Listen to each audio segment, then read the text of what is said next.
So what I'll do, I'll leave this here and introduce you, and then when you start talking, I'll move it to probably a bit more of a sort of position. It might be that I just move it to that table there. Good stuff. Are you ready right now, or do you want to give it a couple more minutes? Can we go through it then?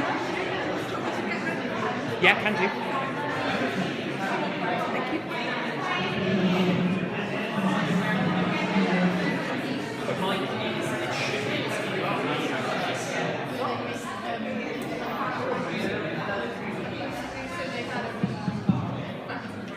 Right guys, okay, we're going to get started with the first talk. So Grace is not going to bother the slides, so I'm just going to leave this as a backdrop. And Grace is going to be talking to us about why you are your business's biggest asset. Grace is, well, I love both Grace and Amy, two fantastic people. One thing I should have mentioned actually, introduce them, is they're both TEDx speakers. And from like Cardiff, is that right? Yeah? So, really look forward to these talks, and known Grace for years, runs two businesses. I was going to introduce you, but I'm worried I'll not do you justice or say something wrong, so I might let you introduce yourself and say what you do, and then take it away. So, everyone, this is Grace.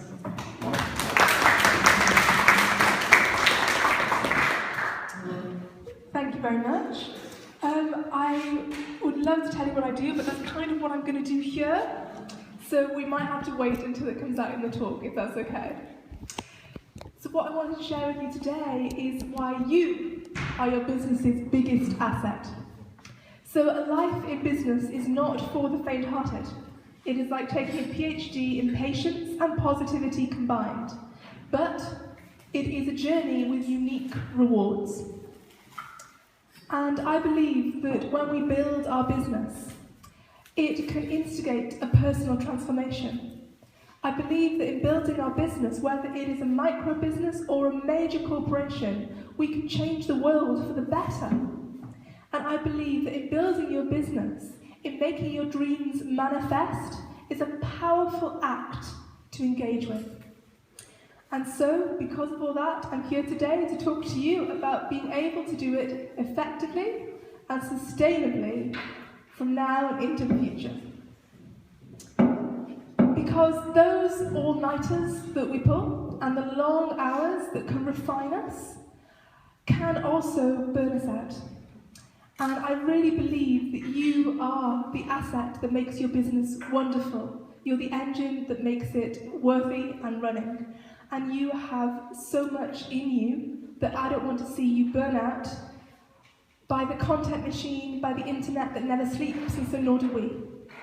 Because the thing is, you, my dears, are gold.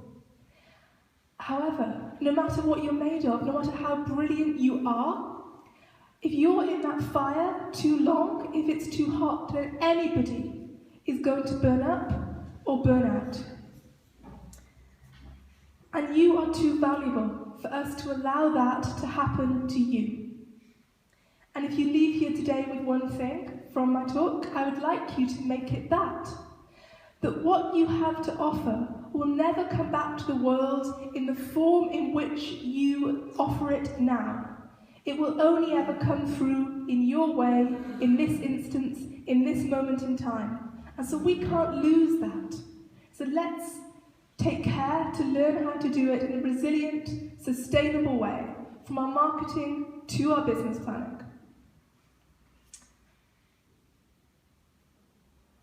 And so I'd like to talk to you about how to protect and leverage those assets in your business. And the first thing I want to talk to you about is building your business on belief, not on personal energy. Then about detecting and drawing out your resilience, and in how being your splendid self can save your business and your health. And I also want to share my story with you. My story began in building my business with intention. So I believe that when life challenge throws you off track, that you can make it work and blaze your own trail. I believe that there are accesses to comforts and solace and support if you're suffering, no matter where you are. and I believe that we deserve access to that and that we can share that with others who are struggling. Now, we have built these beliefs, these stories, these ideas, these concepts into the core of the business, and we have 2 international companies as a result of that. So story is incredibly powerful, but we need to know how to use it. So, building a business on your beliefs, not your personal energy. When you started your business, if you started a little while ago, I bet it was really exciting. And I bet it was fresh, and you had a lot of energy, and everything was really buzzing, yeah? And then what happens? Because sometimes, somewhere along the way, that energy, that reason that you had for doing this, kind of gets lost. And when you tell people what you do, you just kind of tell them what the end result is, which makes sense. I mean, they need to understand what you do, but it can be a bit flat, and it can lose that energy and that excitement and that buzz. And so, what I really believe in doing is sharing with people why you do what you do. And you should also read Simon Sinek's Start With Why, because people often will love and will really, really connect with why you do what you do, not what you do. Because if there is somebody in this room who runs an 100,000% unique business, if you are the only person on the planet doing what you do, then I want to speak to you and find out how you came up with that idea and how you made sure that nobody else ever did it. Because that's amazing. I don't know how you did that. Because, I mean, one of the companies we run, we make ethical, organic gift boxes. Are we the only company who makes gift boxes? No, of course not. Since we've set up, I've seen so many more people doing very, very, very similar, one might think, to what we do.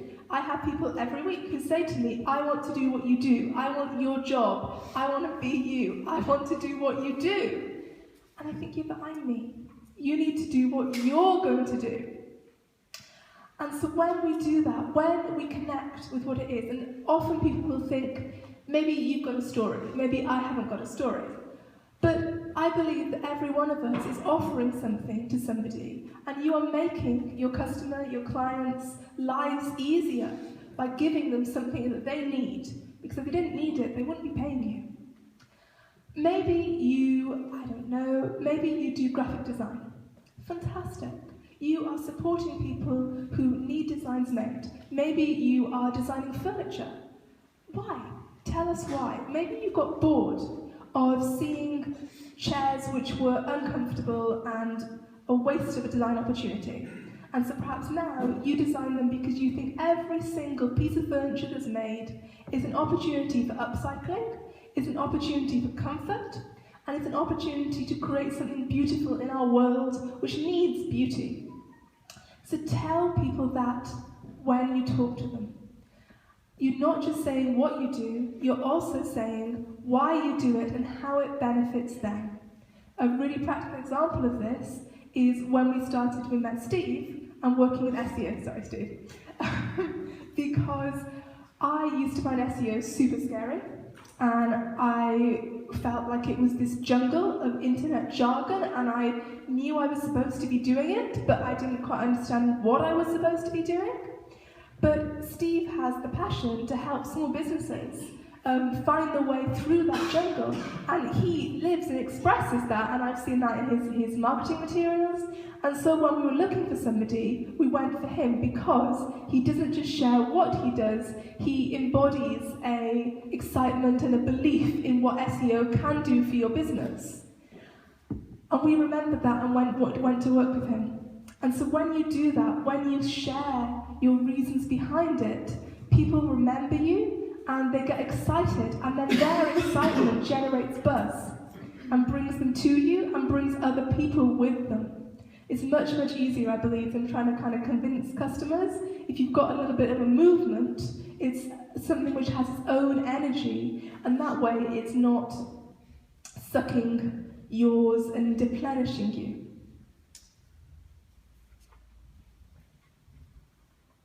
And I'm going very swiftly through my cards. So, yes, we did this in our own business with healing boxes. So some of you may have heard of healing boxes. If not, let me give you a very, very quick little thing of what we do and our story. So we started Healing Boxes. It really began when I was 22, yeah? And a dear friend of mine was in a car accident. Now at the time I was bedbound and I couldn't go visit her in the hospital. And I felt impotent and I felt angry and I felt scared and I couldn't do anything to help the person that I loved who was suffering. And then I felt even more awful because I couldn't even go visit her. And what could I do? What could any of us do in that situation? I felt powerless. And then I thought, okay, I know what I can do. I know what it's like to be in bed. I know what it's like to be in hospital. I know what it's like to hurt. I know what it's like to be in the same bed every day, hurting, stuck, and struggling. And I know that all the things you need when you're in that state, that you would never know you needed until you were there. And so we put together a box of all the things that you need when you're in hospital, which you don't know you need until you end up in hospital. For example, hairpins. Because what if you're in bed, you can't get to the shower? What if the nurse is so busy they can't take you? And what if you've got that little bit of hair and it's kind of greasy, so it's kind of sticking in your face, and it just keeps coming down and it's just driving you bats, but you can't get it back and you can't wash your hair? Hairpins. Or the other thing, lip balm. Hospitals, super dry. Do you ever think to ask your visitors to bring lip balm? No, you don't, because you're just super happy to see them, and you want things like food, or magazines, or in my case, work. So instead, we put all these together in kits, and we sent it to our friend, and she loved it.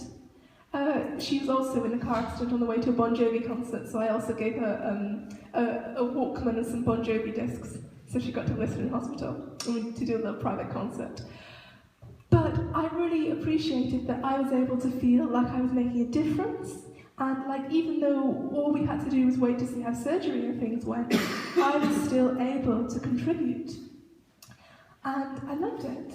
And then she asked for one for a friend of hers, and then another friend asked, and then the word kind of got around, and then we had strangers ringing us, kind of saying, "Are you the people that do the boxes?" I said, "Well, yeah, we do." But you see, at the time, I was living entirely on disability benefits. Now, I'm not saying the Department of Work and Pensions doesn't like disabled people and doesn't, truly believe and want to support them. But my experience with them was that they were kind of challenging.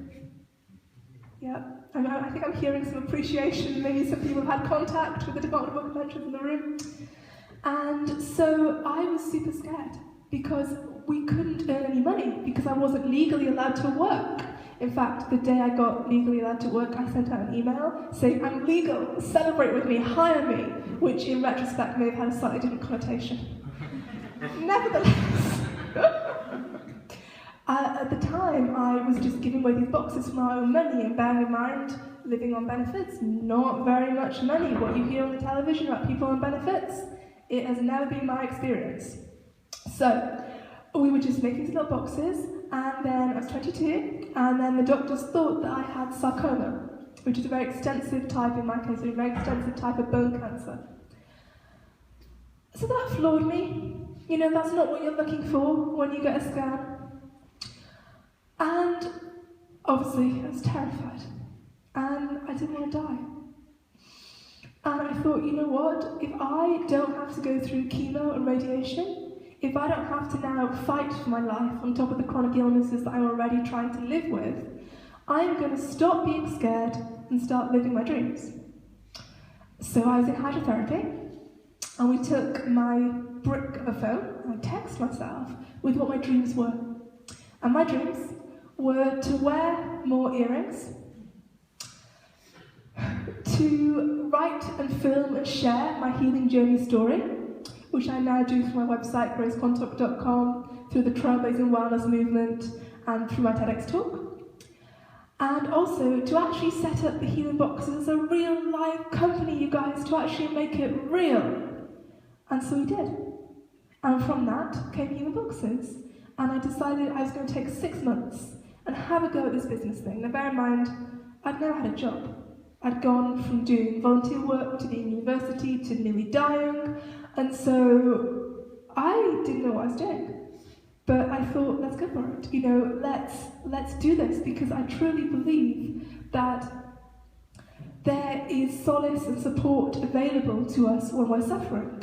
But having been ill for so long, I've had basically all the gifts that you can get that I can't have, and it would be very kind to people. It was lovely, but it's like I can't use that, or that's going to make me sick, or how on earth did you think that was an appropriate present for somebody who's a full-time wheelchair user?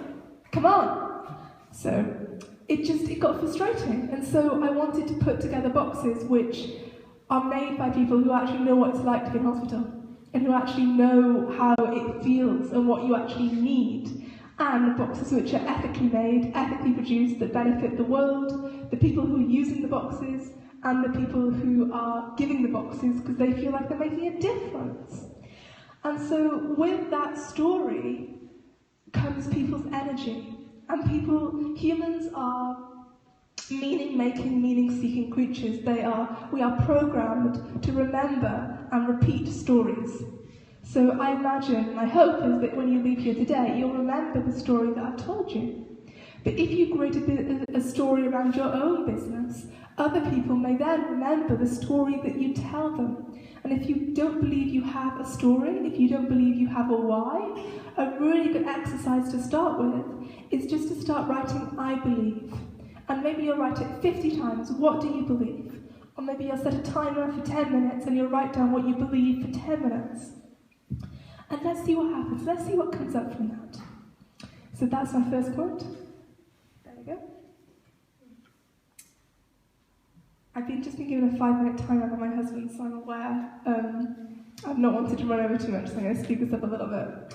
So I want to talk to you a little bit about how to detect and draw out your resilience and building sustainability in systems.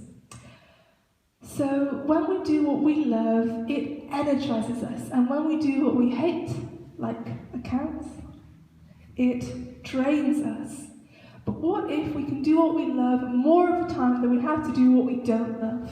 How is that possible? Well, what you love, you're good at, and it fuels you. It helps you build your resilience and build your sustainability. As I said, I found SEO a pretty scary jungle. So what did I do? I found Steve. Something I recommend that people do.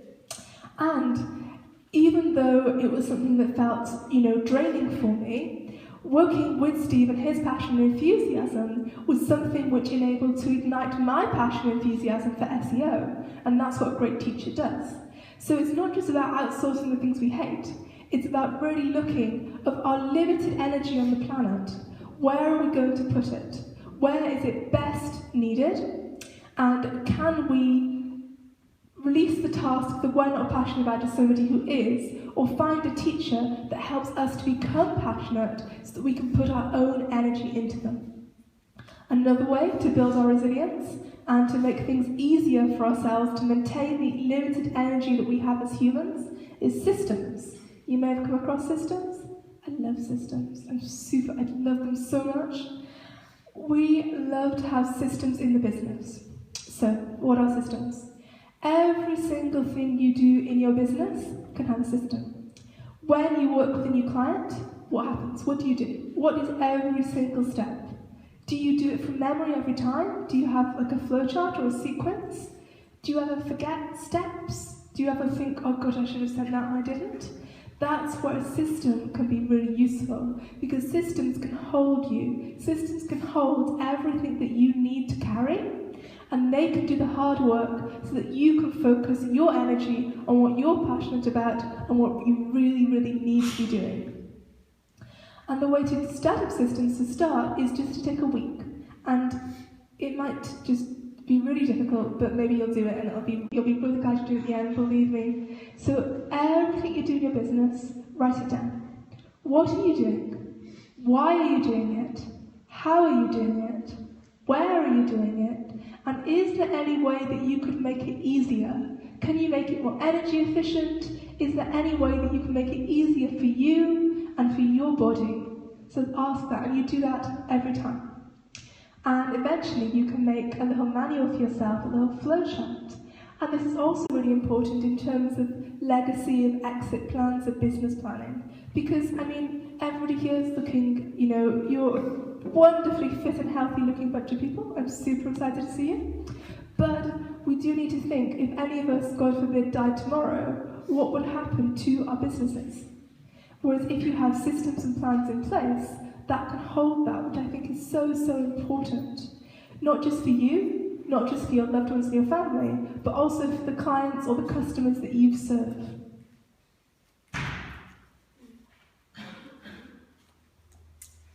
And my last point is how being your splendid self can save your business. And this might go into a little bit into the Q&A idea a little bit more, which is we build brands, and brands are fantastic, but it's too easy to hide, I think, behind the brand and to forget that we're human and our customers are human. So often I see people reaching out, and it's very much in the perspective of, if I reach out, perhaps I'll get another sale, or I should touch base with this customer because that way they will stay retained. And I just think, I really get it, but I think people can really tell when it comes from that place. And instead, I think when we come from a place of compassion and actually caring about our customers, in that we're human and they're human, and sometimes it's lovely to do something for them and to remind yourself that you're serving them and that you're doing your best to make their day as best as possible. And sometimes you can do something wonderful just because it's awesome to do something nice for humans. Now, we have done this everything from sending personal emails to people who buy healing boxes, just to check in on how they're doing, because often when somebody buys a bespoke box, they'll tell us a little bit about their situation in their life. And so, you know, I wonder afterwards, and I want to check in with them, how are they? How are things? But it's not an attempt to retain them as a customer. I would keep doing it if they never ever bought from me again. I've given my clients gifts, not because it's some kind of attempt to retain them as my client, but because I care about them and I want them to be as happy and well as possible, whether they keep using my services or not. I mean, it just so happens that people do seem to keep using my services. But I think when we come from that place of compassion, it touches and it matters to people.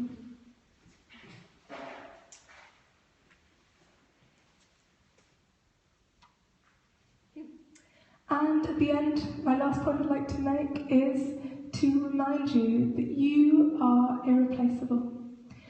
That your energy will only ever come in this way, that you are the capital. You are not a renewable resource. There will only ever be one you, and we need you on the planet. I believe that our world needs all of us. The time we are entering now, politically, economically, socially, environmentally, and personally, may well be very challenging. And to do our best for our world, it's going to take all of us. And quite frankly, you have too much talent and too little time to waste. So let's maintain ourselves, our business assets, and let's do this. Thank you.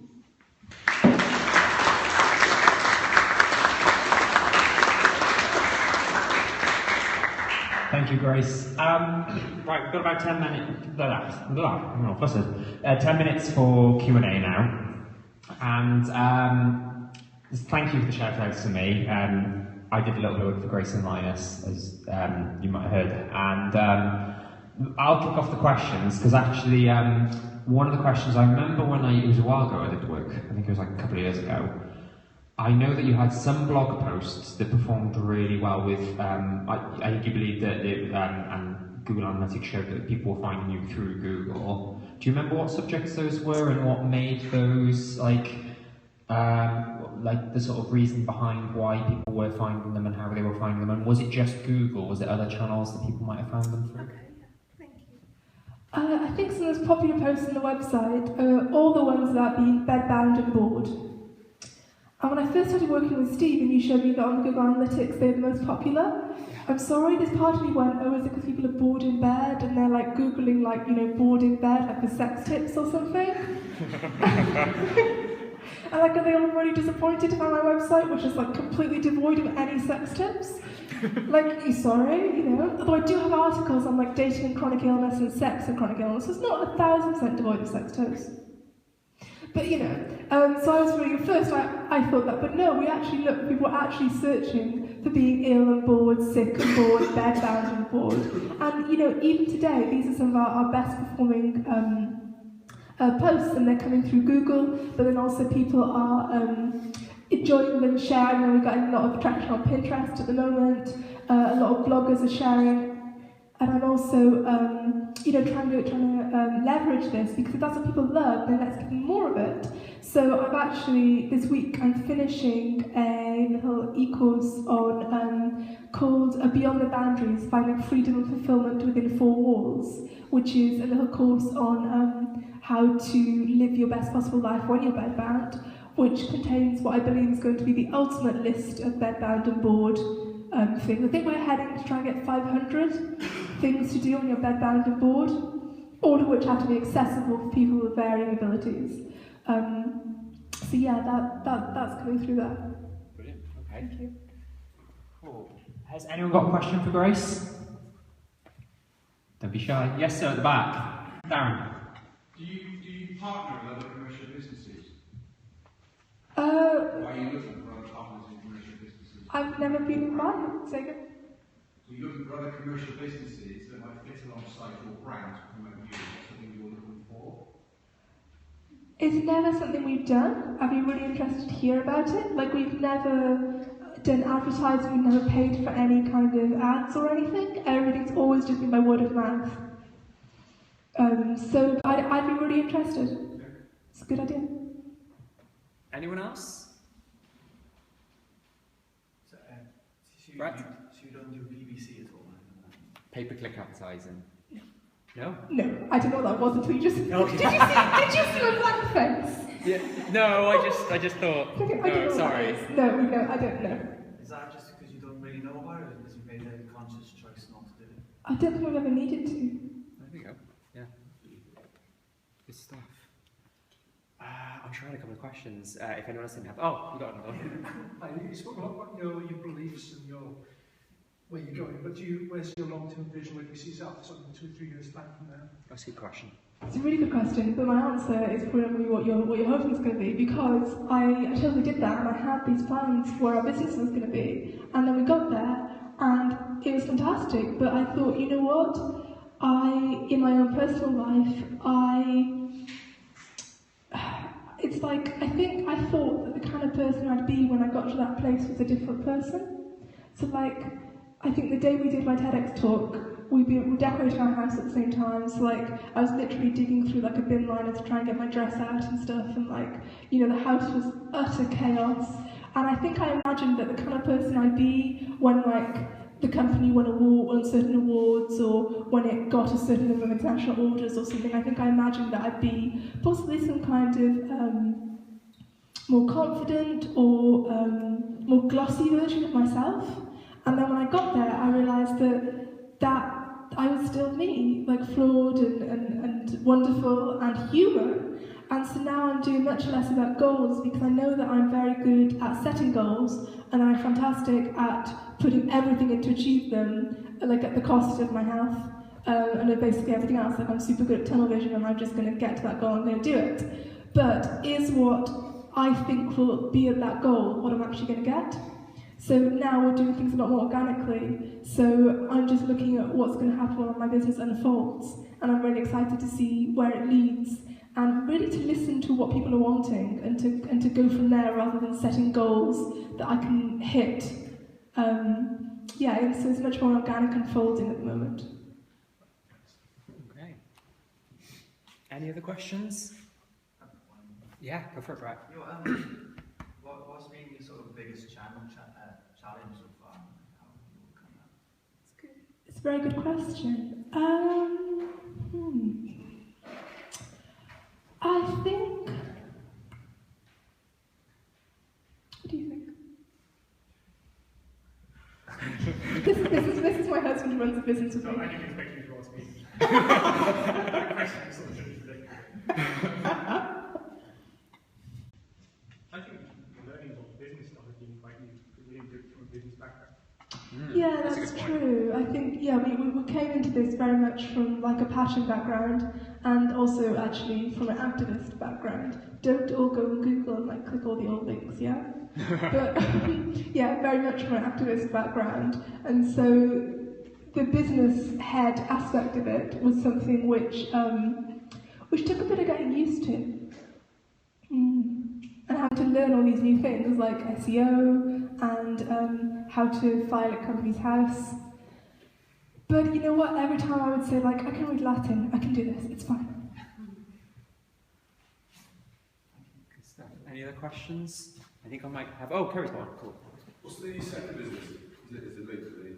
Say that again? You see you had 2 businesses? Yes. What's the second one? Oh, that's called Grace Quantock Trailblazing Wellness Unlimited, and that is where I speak and teach and write about living well, paying illness, and how to be an entrepreneur while living with illness.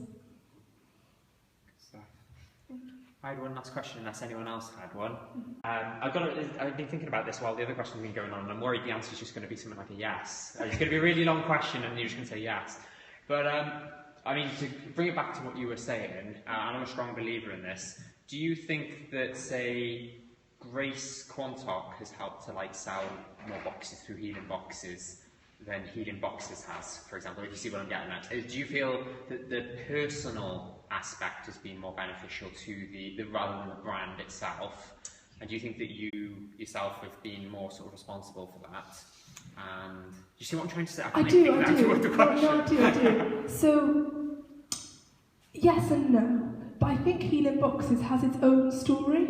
Yeah. So there's like the me in Healing Boxes, but then there's like the me in Trailblazing Wellness. And they're two quite separate me's. And we built them from the beginning as quite separate brands. Partially because of the legacy idea, because my intention would be that were I no longer able to run Healing Boxes, it could continue. Whereas were I no longer able to run Trailblazing Wellness, the intention is to make it be a static site where they'll notice if I'm like, not alive anymore, you know, and then to kind of say and to have the articles up there as a like an archive. Whereas Healing Boxes could be run by somebody else. So I think Healing Boxes definitely has part of my passion and my story in it. But it's a very separate aspect of me from the Trailblazing Wellness me. But it's an aspect which I think the power of story, I do just want to mention a little bit because I feel like I've been really light on the marketing, guys, so I'm sorry about that. But like, there was a day last year and we got an email and Marie Claire magazine wanted to do a feature on Healing Boxes and me. And it was like, wow. And a researcher had come across us and they'd heard of us and I thought, awesome. And then the phone rang, and Dragon's Den, yeah? And Dragon's Den wanted to have us on that. And this is a weird day. So, you know, but I said, well, how on earth did you hear of us? And they said, oh, well, we found you. I said, okay. So, that's very good information, that's fine. But I think it is the power of these stories that people can hear about and share and tell and remember, and hopefully my passion in transmitting them allows them to actually land with people and connect with people. It's not something that we made up, it's something that I've lived and I have the literal scars to prove it, that half the time I wish I didn't have those scars, but I do, and I'm doing something with them, which is I'm doing this. Fantastic. Thank you. Good stuff, thank you very much.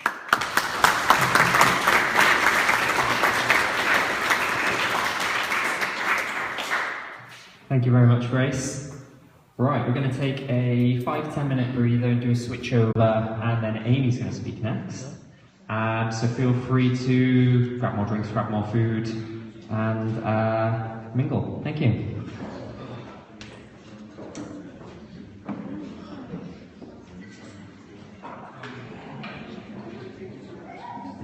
That's like learning how to